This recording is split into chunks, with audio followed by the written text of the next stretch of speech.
હવે વાત કરીએ વર્ષ 2019માં ભારતના ઇસરો અને ફ્રાન્સના CNES વચ્ચે ભારતના ગગનયાન મિશન માટે કરાર કરવામાં આવ્યો છે, જે અંતર્ગત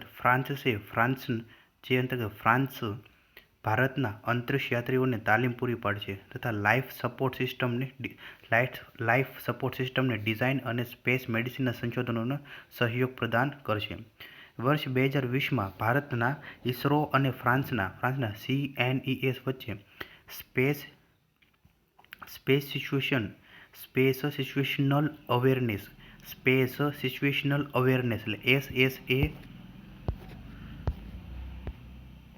SSA માટે કરાર કરવામાં આવ્યો છે, જે અવકાશી કચરા પર નજર રાખવા તથા સ્પેસક્રાફ્ટને રી-એન્ટ્રી દરમિયાન સુરક્ષા પ્રદાન કરશે. ભારત અને આસિયાન દેશો. ભારત અને એશિયાના દેશો વિશે વાત કરીએ તો દક્ષિણ એશિયાના દેશોમાં સંચાર માટેની વિવિધ એપ્લિકેશનો પ્રદાન કરવા ભારતે વર્ષ 2017માં GSAT-9 અથવા સાઉથ એશિયા સેટેલાઇટ પ્રક્ષેપિત કર્યો હતો. આ સેટેલાઇટનો ઉપયોગ છે ટેલિમેડિસિન, આપત્તિ વ્યવસ્થાપન, ઈ-ગવર્નન્સ, ટેલિકમ્યુનિકેશન અને DTH સેવા વગેરે માટે કરી શકાય છે. સાર્ક સમુદાયમાં પાકિસ્તાન સિવાયના દરેક દેશોને આ સેટેલાઇટ દ્વારા આવરી લેવામાં આવ્યા છે.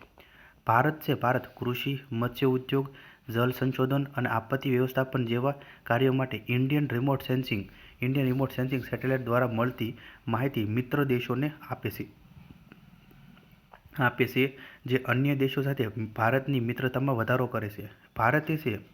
ભારતે સાર્ક સમુદાયના દેશોને નાવિક એટલે કે નેવિગેશન ઇન ઇન્ડિયન કોન્સ્ટલેશન, પ્રાદેશિક સ્થિતિ પ્રણાલી એટલે કે રિજનલ પોઝિશનિંગ સિસ્ટમનો ઉપયોગ કરવા માટે અધિકૃત કર્યું છે. વર્ષ 2001માં રિમોટ સેન્સિંગ માટે ઇસરો દ્વારા ભારત-મ્યાનમાર સેન્ટરની સ્થાપના કરવામાં આવી હતી. બ્રુનેઈ,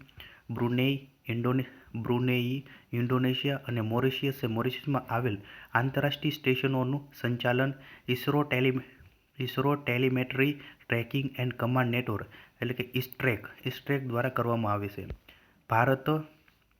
ભારત અંતરિક્ષ કૂટનીતિ છે. ભારત અંતરિક્ષ કૂટનીતિના ભાગરૂપે ભૂટાન, નેપાળ, માલદીવ્સ અને શ્રીલંકામાં ગ્રાઉન્ડ સ્ટેશન તથા 500થી વધુ ટર્મિનલની સ્થાપના કરશે. ભારતના ઇસરો અને જાપાનના JAXA એટલે કે જાપાન એરોસ્પેસ એક્સપ્લોરેશન એજન્સીએ ચંદ્રના દક્ષિણ ધ્રુવ એટલે કે કાયમી રૂપે સાયાવાળો પ્રદેશ પર રોબોટિક મિશન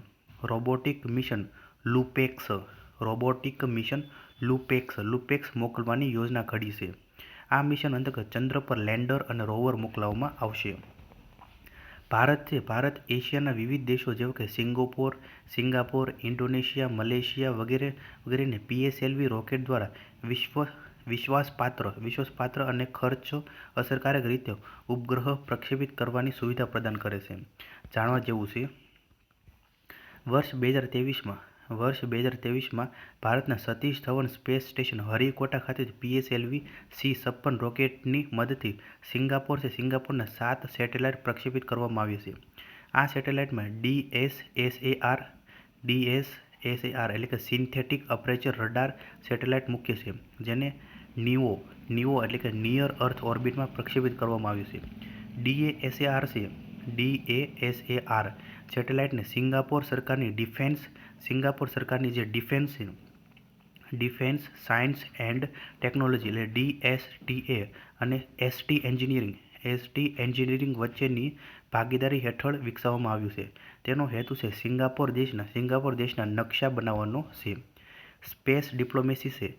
સ્પેસ ડિપ્લોમેસીના ફાયદા વિશે વાત કરીએ તો દ્વિપક્ષીય અને બહુપક્ષીય સંબંધમાં સુધારો થવો, વિકાસશીલ દેશોને ઉપગ્રહો પ્રક્ષેપિત કરવા, તેમના માનવબળને કૌશલ્ય પ્રદાન કરવું તથા ઉપગ્રહોથી ઉપગ્રહોથી પ્રાપ્ત થયેલી માહિતી આ દેશો સુધી પહોંચાડવી વગેરે કાર્યો ભારતના સોફ્ટ પાવરમાં વધારો કરે છે.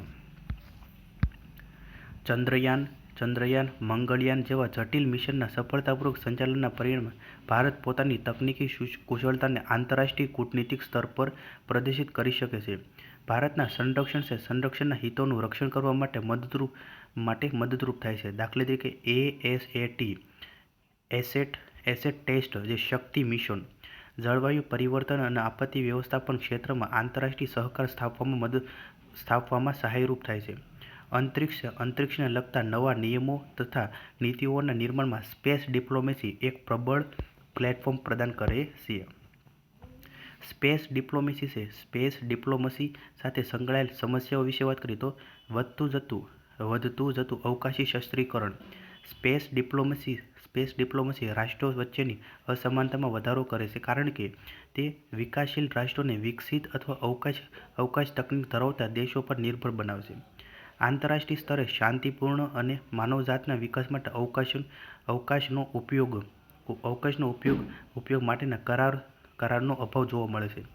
વર્તમાન સમયમાં ઉપગ્રહોને પ્રક્ષેપિત કરવાની આંધળી દોડના પરિણામે અવકાશી કચરો જટિલ સમસ્યા બની છે. અવકાશ ક્ષેત્રે સંલગ્ન સંસ્થાઓ BSEG-N, જે Bhaskaracharya national institute for space applications and geoinformatics, જેની સ્થાપના વર્ષ 1997માં થઈ હતી.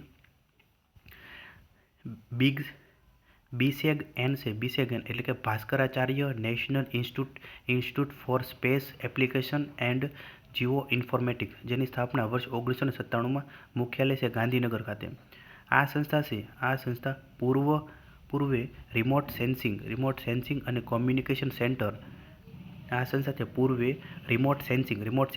કોમ્યુનિકેશન સેન્ટર તરીકે ઓળખાતી હતી. વર્ષ 2003માં સંસ્થાનું નામ બદલીને Bhaskaracharya national institute for space application and geo information એટલે BSEG-N કરવામાં આવ્યું છે. તે ભારત સરકારના ઇલેક્ટ્રોનિક્સ અને ઇન્ફોર્મેશન ટેકનોલોજી મંત્રાલય હેઠળ કાર્ય કરતી સ્વાયત્ત સંસ્થા છે. BSEG-N તે ટેકનોલોજીના ક્ષેત્રમાં જ્ઞાનના આદાનપ્રદાન અને સહયોગના માધ્યમ તરીકે કાર્ય કરે છે. આ સંસ્થા મુખ્યત્વે ટેકનોલોજીના સંશોધન અને વિકાસ, આંતરરાષ્ટ્રીય સહકાર, ક્ષમતા નિર્માણ અને ભૂસ્થાનિકી એટલે કે જીઓસ્પેશિયલ ટેકનોલોજીના ક્ષેત્રમાં ઉદ્યોગ સાહસિકોને સહાય આપવાનું કાર્ય કરે છે. ઉપગ્રહ સંચાર, ભૂમાહિતીકી એટલે કે જીઓ ઇન્ફોર્મેટિક અને ભૂસ્થાનિકી એટલે કે જીઓસ્પેશિયલ એ સંસ્થાના મુખ્ય ત્રણ કાર્યક્ષેત્રો છે. સેમિકન્ડક્ટર લેબોરેટરી SCL, જેની સ્થાપના 1976ની અંદર, જેનું મુખ્યાલય છે ચંદીગઢ, મોહાલી ખાતે. આ પ્રયોગશાળા મુખ્યત્વે માઇક્રો ઇલેક્ટ્રોનિક્સ ક્ષેત્રે સંશોધન અને વિકાસ કાર્ય કરે છે. ઇસરો માટે હાઈ રિલાયબિલિટી બોર્ડ ફેબ્રિકેશન તથા ઇલેક્ટ્રોનિક્સમાં વપરાતા છૂટા ભાગ જે કમ્પોનન્ટ્સનું પરીક્ષણ કરવામાં મદદરૂપ થાય છે. Indian institute of astrophysics IIA, જે વર્ષ 1971માં ચેન્નઈ ખાતે અને એનું મુખ્યાલય બેંગલુરુ, કર્ણાટક. એના પેટા સંશોધન કેન્દ્રો છે કોડાઈકેનાલ, કાવાલુર અને ગૌરીબિહનૂર.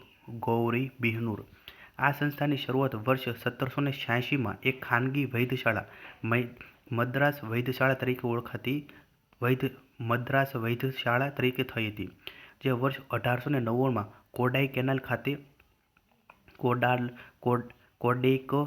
કોડેકેનાલ ખાતે ખસેડવામાં આવી અને કોડેકેનાલ ઓબ્ઝર્વેટરી તરીકે ઓળખાઈ. આ સંસ્થા વિજ્ઞાન અને ટેકનોલોજી વિભાગ DST હેઠળની સ્વાયત્ત સંસ્થા છે. એસ્ટ્રોસેટ ઉપગ્રહના નિર્માણ પાછળ આ સંસ્થાનો ફાળો મહત્વનો છે. એસ્ટ્રોસેટ છે ભારતની પ્રથમ બહુવિધ તરંગ લંબાઈઓ પર કામ કરતી વૈધશાળા છે, જેને 28 સપ્ટેમ્બર 2016ના રોજ PSLV C-30 દ્વારા 850 કિલોમીટર ઊંચાઈ સ્થાપિત કરવામાં આવેલી છે. હવે વાત કરીએ ભારતીય અવકાશ કાર્યક્રમના મુખ્ય સીમાસ્તંભ. તો 1962થી અત્યાર સુધી 1962માં વાત કરીએ તો 1962માં ઇનકોસ્પાર છે. ઇનકોસ્પાર એટલે કે Indian national committee for space રિસર્ચની સ્થાપના 1962માં કરવામાં આવી હતી, જેના અધ્યક્ષ છે વિક્રમ સારાભાઈ. 1962ની અંદર કેરળના થુમ્બા ખાતે રોકેટ પ્રક્ષેપણ મથકની સ્થાપના, જે TERLS Thumba equatorial rocket launching station, જે હાલમાં વિક્રમ સારાભાઈ સ્પેસ સેન્ટર તરીકે ઓળખે છે. 1963માં કેરળના રોકેટ પ્રક્ષેપણ મથક પરથી પ્રથમ સાઉન્ડિંગ રોકેટનું પ્રક્ષેપણ કરવામાં આવ્યું હતું 21 નવેમ્બર 1963ના રોજ. 1965ની અંદર થુમ્બા તિરુવનંતપુરમ કેરળ ખાતે અવકાશ વિજ્ઞાન અને ટેકનોલોજી કેન્દ્ર SSTC એટલે કે સ્પેસ સાયન્સ એન્ડ ટેકનોલોજી સેન્ટરની સ્થાપના કરવામાં આવી હતી 1965ની અંદર. 1967ની અંદર અમદાવાદ, ગુજરાતમાં પ્રાયોગિક ઉપગ્રહ સંદેશાવ્યવહાર ભૂમિ મથકની સ્થાપના કરવામાં આવી હતી 1967માં. SSTC ખાતે ભારતની પહેલી રોકેટ પ્રણાલી રોહિણી 75 વિકસિત કરવામાં આવી હતી. પછી 1968માં થુમ્બા કેરળ રોકેટ પ્રક્ષેપણ મથક, જે સંયુક્ત રાષ્ટ્રસંઘને સમર્પિત રોકેટ મથકને આંતરરાષ્ટ્રીય સુવિધા તરીકે માન્યતા મળી છે. 1969ની અંદર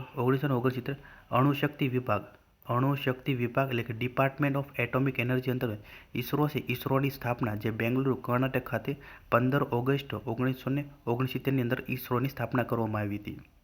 પછી અંતરિક્ષ આયોગ એટલે કે સ્પેસ કમિશન અને અંતરિક્ષ વિભાગની સ્થાપના કરવામાં આવી હતી.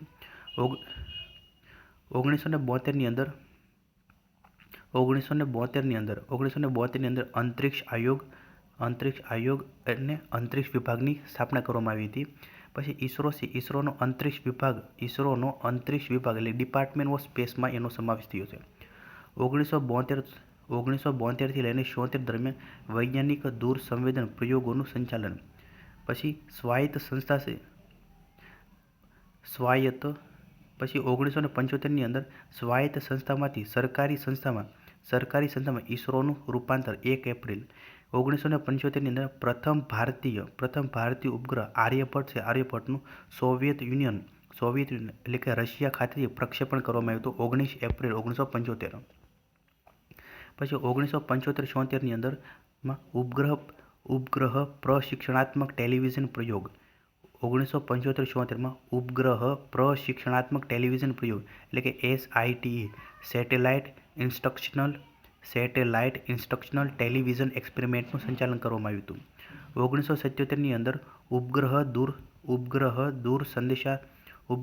દૂરસંદેશાત્મક પ્રાયોગિક યોજના એટલે કે સ્ટેપનું એટલે કે સેટેલાઇટ ટેલિકમ્યુનિકેશન એક્સપેરિમેન્ટ પ્રોજેક્ટનું સંચાલન કરવામાં આવ્યું હતું. પછી પ્રાયોગિક ભૂ અવલોકન ઉપગ્રહ ભાસ્કર 1નું પ્રક્ષેપણ કરવામાં આવ્યું હતું 7 જૂન. પછી 1969ની અંદર SLV-3 સેટેલાઇટ લોન્ચ વ્હીકલ દ્વારા રોહિણી ઉપગ્રહનું પ્રથમ પ્રાયોગિક પ્રક્ષેપણ પણ અંશતઃ નિષ્ફળ ગયું હતું 10 ઓગસ્ટના રોજ. 1979ની અંદર SLV-3 સેટેલાઇટ લોન્ચ વ્હીકલ દ્વારા રોહિણી ઉપગ્રહનું પ્રથમ પ્રાયોગિક પ્રક્ષેપણ પણ નિષ્ફળ ગયું હતું. તે વખતે ઇસરોના અધ્યક્ષ પ્રોફેસર સતીશ ધવન અને project director doctor APJ Abdul Kalam. પછી 1980ની અંદર SLV-3નું બીજું પ્રાયોગિક પ્રક્ષેપણ રોહિણી ઉપગ્રહ કક્ષામાં સફળ પ્રક્ષેપણ 18 જુલાઈ. ત્યારે ઇસરોના અધ્યક્ષ પ્રોફેસર સતીશ ધવન અને project director doctor APJ Abdul Kalam. અને RS-D1 એટલે કે રોહિણી સેટેલાઇટ RS-D1 RS-D1 ઉપગ્રહનું કક્ષામાં સફળ પ્રક્ષેપણ 31 મેના રોજ કરવામાં આવ્યું હતું. પછી પ્રાયોગ 1981 છે. 1981માં પ્રાયોગિક ભૂસ્થિર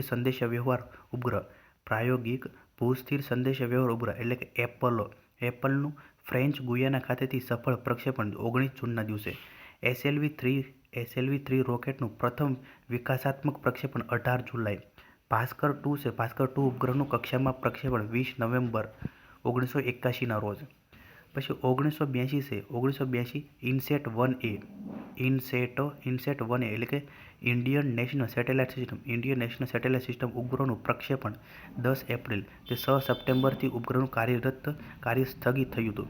6 સપ્ટેમ્બરથી ઉપગ્રહનું કાર્ય સ્થગિત થઈ ગયું હતું. SLV-3 છે. SLV-3 પ્રક્ષેપણ રોકેટનું બીજું વિકાસાત્મક પ્રક્ષેપણ 17 એપ્રિલ 1982. 1983ની અંદર RS-D2 ઉપગ્રહનું સફળ પ્રક્ષેપણ 17 એપ્રિલ. પછી INSAT-1B ઉપગ્રહનું ફ્રેન્ચ ગુયાના ખાતેથી પ્રક્ષેપણ કરવામાં આવ્યું 30 ઓગસ્ટ 1983 અને ભારત રશિયા સંયુક્ત સહમાનવ અવકાશી ઉડ્ડયન હતું. 1984ની અંદર wing commander Rakesh Sharma 3 April 1984ના રોજ અવકાશમાં જનાર પ્રથમ ભારતીય બન્યા હતા. તેઓ સોયુઝ T-11 અવકાશમાં અન્ય બે રશિયન અવકાશયાત્રીઓ સાથે કઝાકિસ્તાનના બેકાવુર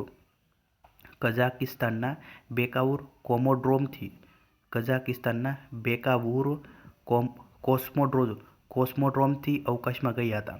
સહમાનવ અવકાશ મિશનમાં સફળ રહેનાર ભારત વિશ્વમાં 14મો દેશ બન્યો તથા સમગ્ર વિશ્વમાં અવકાશની સફર કરનાર રાકેશ શર્મા 139માં અવકાશયાત્રી બન્યા હતા. 1987ની અંદર ASLV-D1 એટલે કે ઓગમેન્ટેડ સેટેલાઇટ લોન્ચ વ્હીકલ જે D1 રોકેટ દ્વારા SROS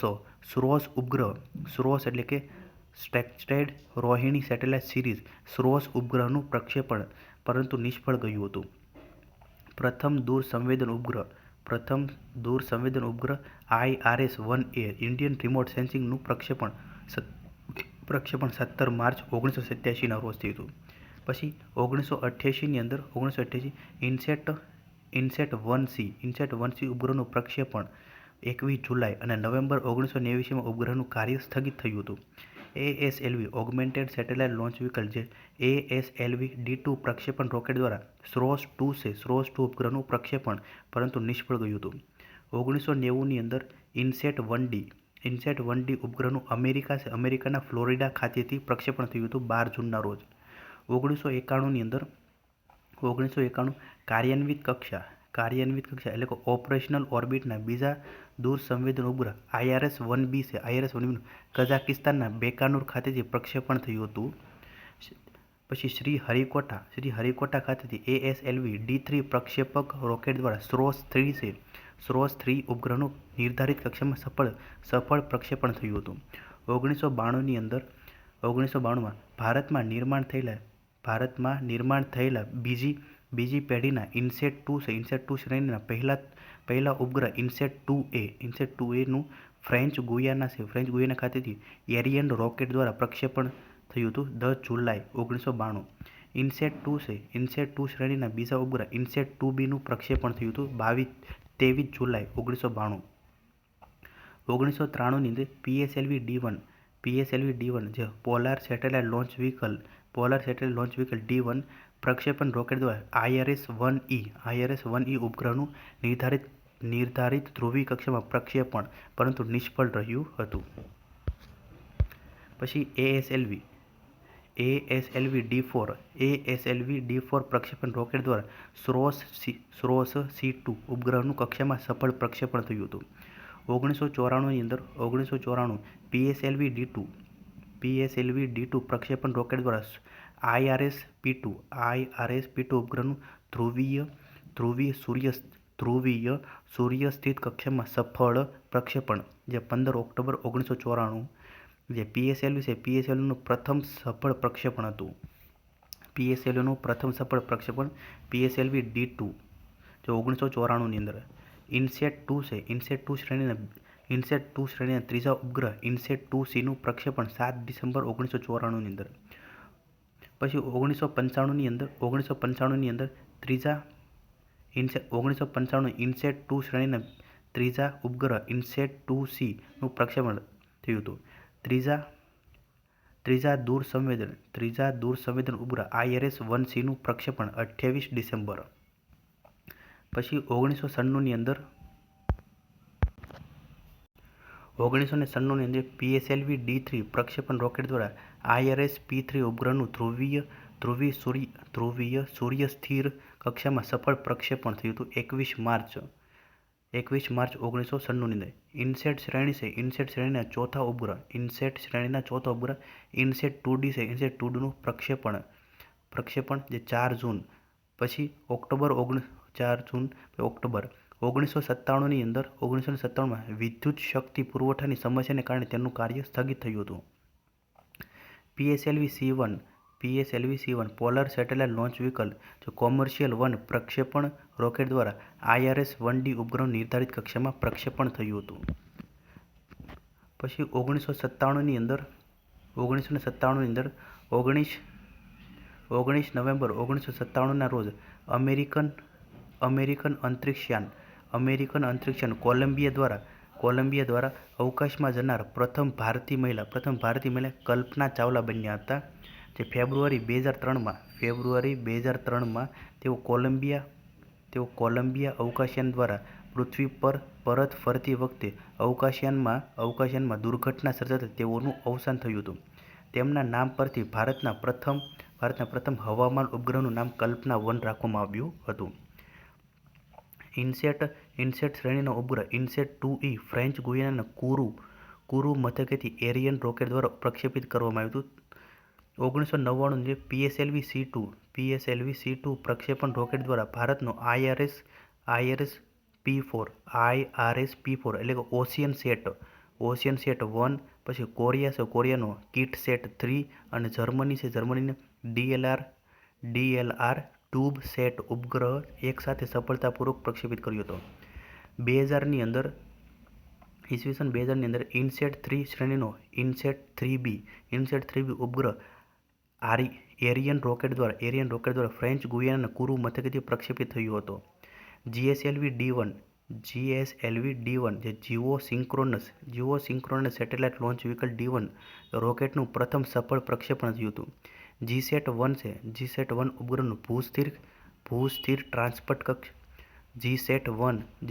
ઉપગ્રહનું ભૂ-સ્થિર ટ્રાન્સફર કક્ષા એટલે કે જીઓસિંક્રોનસ ટ્રાન્સફર ઓર્બિટ GTOમાં પ્રક્ષેપણ થયું હતું 18 ડિસેમ્બર 2000ની અંદર. 2001ની અંદર PSLV-C3 રોકેટ દ્વારા 3 ઉપગ્રહ ભારતનો જે TES, બેલ્જિયમનો પ્રોબા અને જર્મનીનો બર્ડનું ધ્રુવીય સૂર્ય સ્થિર કક્ષા એટલે પોલર સનસિન્ક્રોનસ ઓર્બિટમાં સફળ પ્રક્ષેપણ થયું હતું 22 ઓક્ટોબર 2001ની અંદર. એરિયન રોકેટ દ્વારા ભારતના ઇનસેટ 3Cનું સફળ પ્રક્ષેપણ થયું 24 જાન્યુઆરી.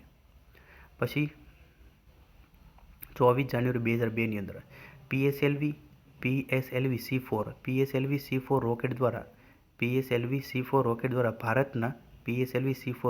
ભારતના કલ્પના-1 એટલે કે મેટસેટનું ઉપગ્રહનું સફળ પ્રક્ષેપણ થયું હતું. એરિયન રોકેટ દ્વારા ભારતના ઇનસેટ 3Aનું સફળ પ્રક્ષેપણ થયું હતું. 2003ની અંદર GSLV-D2 રોકેટના બીજા વિકાસલક્ષી ઉડ્ડયન દ્વારા GSAT-2 ઉપગ્રહનું સફળ પ્રક્ષેપણ થયું હતું. ઇનસેટ 3 શ્રેણીનો ઇનસેટ 3E ઉપગ્રહ એરિયન રોકેટ દ્વારા ફ્રેન્ચ ગુયાનાના કુરુ મથકેથી પ્રક્ષેપિત થયો હતો. PSLV-C5 રોકેટ દ્વારા રિસોર્સેટ 1નું સફળ પ્રક્ષેપણ થયું હતું.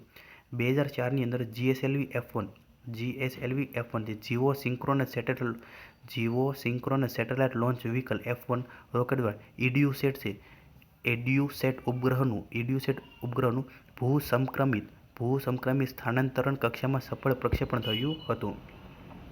2005ની અંદર PSLV-C6 રોકેટ દ્વારા કાર્ટોસેટ 1 અને હેમસેટ ઉપગ્રહનું ધ્રુવીય સૂર્ય સ્થિત કક્ષામાં સફળ પ્રક્ષેપણ થયું હતું. અને 2005ની અંદર એરિયન રોકેટ દ્વારા ઇનસેટ 4A નું સફળ પ્રક્ષેપણ થયું હતું. 2006ની અંદર GSLV F2 રોકેટ દ્વારા ઇનસેટ 4C નું પ્રક્ષેપણ ઉપગ્રહને કક્ષામાં મૂકવાનું નિષ્ફળ થયું હતું. PSLV C7 દ્વારા 4 ઉપગ્રહો, એમાં કાર્ટોસેટ 2, પછી અવકાશ કોશિકા પુનઃપ્રાપ્તિ પ્રયોગ એટલે કે SRE એટલે કે સ્પેસ કેપ્સ્યુલ રિકવરી એક્સપેરિમેન્ટ જે ભારત, પછી લાપન ટ્યુબસેટ જે ઇન્ડોનેશિયા, તો પછી પેહુનસેટ 1 જે આર્જેન્ટિનાનું સફળ પ્રક્ષેપણ થયું હતું 2006ની અંદર. અને 2007માં વાત કરીએ તો 2007ની અંદર પૃથ્વીના વાતાવરણમાં પુનઃ પ્રવેશ કર્યા પછી બંગાળના ઉપસાગરમાં શ્રી હરિકોટાથી 140 કિલોમીટર દૂર પૂર્વ દિશામાં અવકાશ કોશિકાની પુનઃ પ્રાપ્તિ સફળ થયું હતું 22 જાન્યુઆરી 2007ની અંદર. એરિયન રોકેટ દ્વારા ઇનસેટ 4B નું સફળ પ્રક્ષેપણ થયું હતું 2007ની અંદર. PSLV C8 રોકેટ દ્વારા ઇટલીના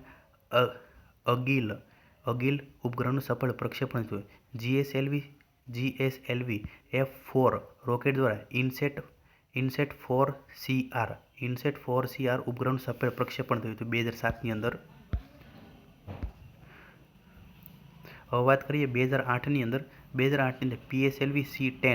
PSLV C10 રોકેટ દ્વારા ટેક્સાર ઉપગ્રહ જે ઇઝરાયેલનું સફળ પ્રક્ષેપણ થયું હતું.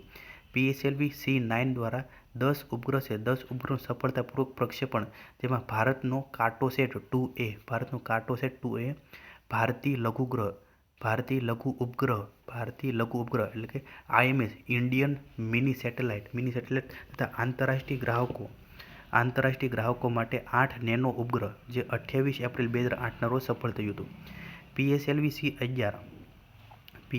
C11 દ્વારા ભારતનું પ્રથમ ચંદ્ર મિશન ચંદ્રયાન-1 અવકાશનું સફળતાપૂર્વક પ્રક્ષેપણ થયું હતું 22 ઓક્ટોબર 2008ના રોજ.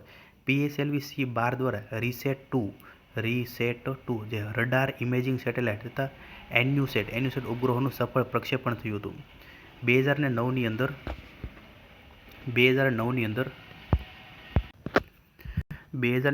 અંદર ઇસરો દ્વારા વેબ બેઝડ GIS પોર્ટલ જે ભુવનનો વિકાસ 12 ઓગસ્ટ 2009ની અંદર. PSLV C14 દ્વારા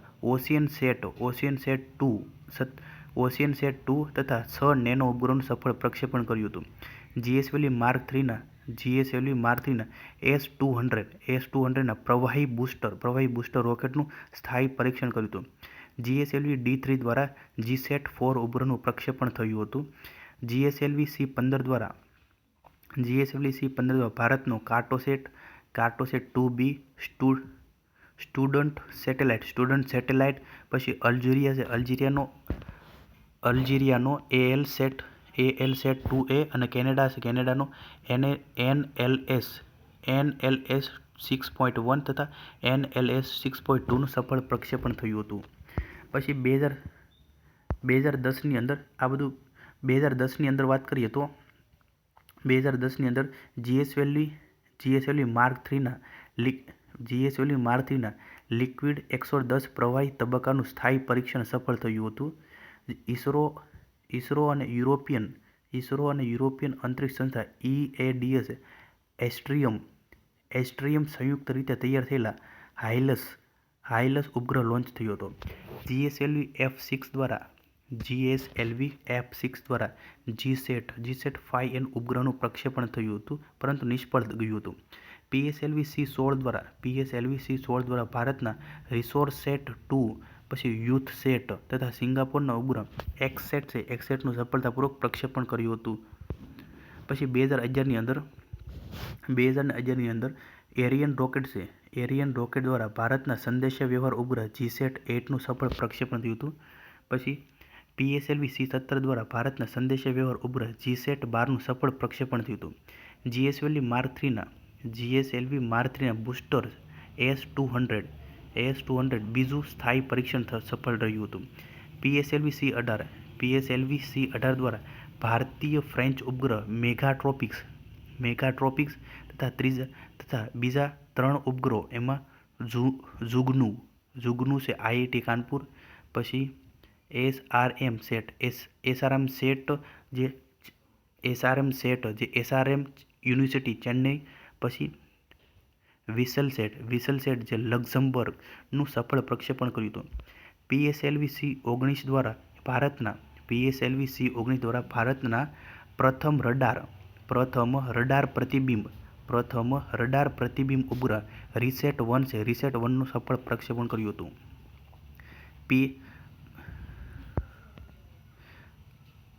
પછી PSLV-C-21 દ્વારા ફ્રાન્સના ભૂ અવલોકન ઉપગ્રહ સ્પોટ 6 તથા જાપાનના માઇક્રો ઉપગ્રહ પ્રોઇટર્સનું સફળ પ્રક્ષેપણ થયું હતું. 2012ની અંદર ભારતના તે સમયના સૌથી વજનદાર સંદેશાવ્યવહાર ઉપગ્રહ GSAT-10નું એરિયન રોકેટ દ્વારા સફળ પ્રક્ષેપણ થયું હતું. PSLV-C-12 દ્વારા ભારતીય ફ્રેન્ચ ઉપગ્રહ સરલ તથા બીજા નાના ઉપગ્રહનું સફળ પ્રક્ષેપણ કર્યું હતું. એરિયન રોકેટ છે. પછી 2013ની અંદર એરિયન રોકેટ દ્વારા ભારતનો પહેલો નૌસંચાલન ઉપગ્રહ IRNSS-1A કે Indian regional navigation satellite system પ્રક્ષેપિત કરવામાં આવ્યો હતો. એરિયન રોકેટ દ્વારા ભારતનું સંદેશા વ્યવહાર ઉપગ્રહ GSAT-7 પ્રક્ષેપિત થયો હતો. મંગળ ગ્રહના અવકાશી અન્વેષણ માટે મંગળયાનનું PSLV-C-25 દ્વારા સફળ પ્રક્ષેપણ કર્યું હતું. GSLV-D5 દ્વારા GSAT-14 સંદેશા વ્યવહાર ઉપગ્રહનું સફળ પ્રક્ષેપણ. PSLV-C-24 દ્વારા IRNSS-1B ઉપગ્રહનું સફળ પ્રક્ષેપણ થયું હતું. 2014ની અંદર PSLV-C-23 દ્વારા ફ્રાન્સનો સ્પોટ 7 તથા અન્ય 4 વિદેશી ઉપગ્રહો પ્રક્ષેપિત કર્યા હતા. PSLV-C-26 દ્વારા IRNSS-1C ઉપગ્રહ પ્રક્ષેપિત કર્યો હતો. 2014ની અંદર એરિયન રોકેટ દ્વારા ભારતનો સંદેશા વ્યવહાર ઉપગ્રહ GSAT-16 પ્રક્ષેપિત થયો હતો. પ્રથમ પ્રાયોગિક ઉપગ્રહ ઉડાન છે જે LVM-3X એટલે કે GSLV માર્ક 3 દ્વારા કેર મિશન. PSLV-C-27 દ્વારા IRNSS-1D ઉપગ્રહનું પ્રક્ષેપણ થયું હતું. પછી PSLV-C-28 દ્વારા DMC-3 ઉપગ્રહ પ્રક્ષેપિત કર્યો હતો. 2015ની અંદર GSLV-D6 દ્વારા GSAT-6 સંદેશા ઉપગ્રહનું સફળ પ્રક્ષેપણ થયું હતું.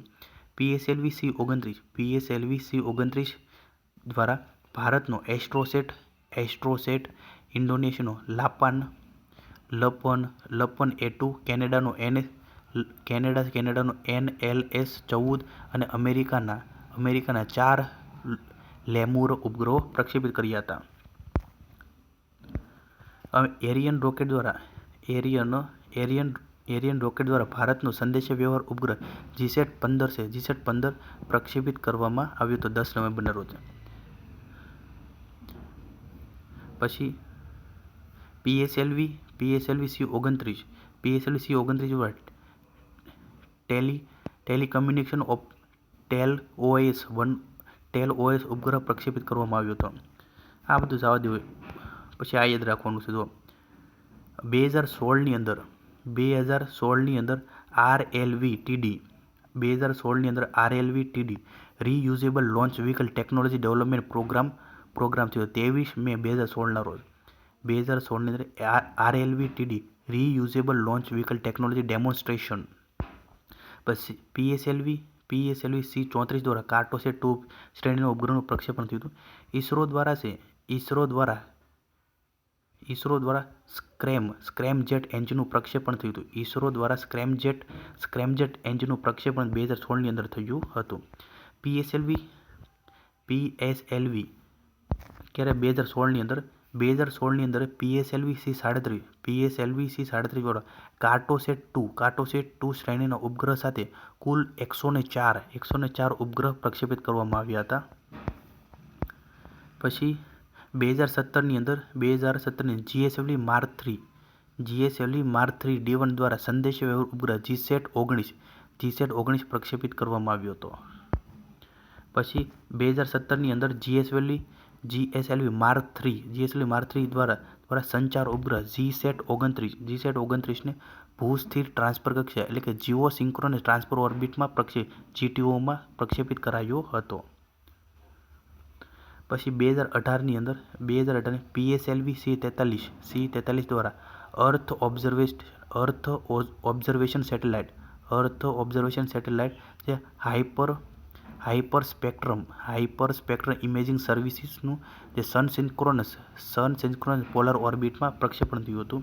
2018ની અંદર ફ્રાન્સના એરિયન 5 લોન્ચ વ્હીકલ દ્વારા ફ્રેન્ચ ગુયાના ખાતેથી સંચાર ઉપગ્રહ GSAT-11નું ભૂ-સ્થિર ટ્રાન્સફર કક્ષા એટલે કે જીઓ સિંક્રોનસ ટ્રાન્સફર ઓર્બિટમાં પ્રક્ષેપણ જે ભારતનો સૌથી વજનદાર સંદેશાવ્યવહાર ઉપગ્રહ 5854 કિલોગ્રામ હતો. પછી 2019ની અંદર GSLV Mark III 2019 ઈસરોની નવી વાણિજ્યિક સંસ્થા ન્યૂ સ્પેસ ઇન્ડિયા લિમિટેડ NSILની સ્થાપના થઈ હતી 6 માર્ચ 2019ના રોજ. અને 2019ની અંદર GSLV Mark III દ્વારા પ્લેનેટરી ઓબ્ઝર્વેશન માટેના ચંદ્રયાન 2નું લુનાર ઓર્બિટમાં પ્રક્ષેપણ કરાયું હતું. પછી 2020ની અંદર આવું બધું થયું હતું. 2021, 22, 23 યાદ રાખ્યું. 2021ની અંદર PSLV C-51 દ્વારા બ્રાઝિલના એમેઝોનિયા 1 તથા બીજા 18 ઉપગ્રહો સહિત કુલ 19 ઉપગ્રહો પ્રક્ષેપિત કર્યા હતા 2021ની અંદર. ખાનગી અવકાશ સંસ્થાઓ અને સરકારી અવકાશ સંસ્થાઓની સહભાગીદારી દ્વારા અંતરિક્ષ ઉદ્યોગ ક્ષેત્રે આગવું સ્થાન પ્રાપ્ત કરવાના હેતુથી ઇન્ડિયન સ્પેસ એસોસિએશનની સ્થાપના કરવામાં આવી હતી. ઇન્ડિયન સ્પેસ એસોસિએશનની સ્થાપના 2021ની અંદર જ GSLV F-10 દ્વારા અર્થ ઓબ્ઝર્વેશન સેટેલાઇટ EOS-3નું જીઓ સ્ટેશનરી ટ્રાન્સફર ઓર્બિટમાં પ્રક્ષેપણ કરવામાં આવ્યું હતું. PSLV C-52 દ્વારા અર્થ ઓબ્ઝર્વેશન સેટેલાઇટ EOS-4નું સન સિન્ક્રોનસ ઓર્બિટમાં પ્રક્ષેપણ કરવામાં આવ્યું હતું. 2022ની અંદર PSLV C-53 સિંગાપોરના જે કુલ 3 ઉપગ્રહો DSEO સાથે બે કો-પેસેન્જર ન્યૂસાર અને સ્કૂબ 1 ઉપગ્રહોને પ્રક્ષેપિત કરવામાં આવ્યું છે. 2023ની અંદર LVM-3 એટલે કે GSLV Mark III દ્વારા ચંદ્રયાન 2નું રોવર અને લેન્ડરનું લેન્ડિંગ અસફળ રહેતા તેના આગામી મિશન તરીકે ચંદ્રયાન 3ને લોન્ચ કરવામાં આવ્યું. ચંદ્રયાન 3 23 ઓગસ્ટના રોજ ચંદ્રના દક્ષિણ ધ્રુવ પર સફળ લેન્ડિંગ કર્યું. સોવિયત યુનિયન, અમેરિકા અને ચીન બાદ ચંદ્રની સપાટી પર લેન્ડ કરનાર ભારત ચોથો દેશ છે. ચંદ્રના દક્ષિણ ધ્રુવ પર સફળ લેન્ડિંગ કરનાર ભારત વિશ્વનો પ્રથમ દેશ બન્યો છે.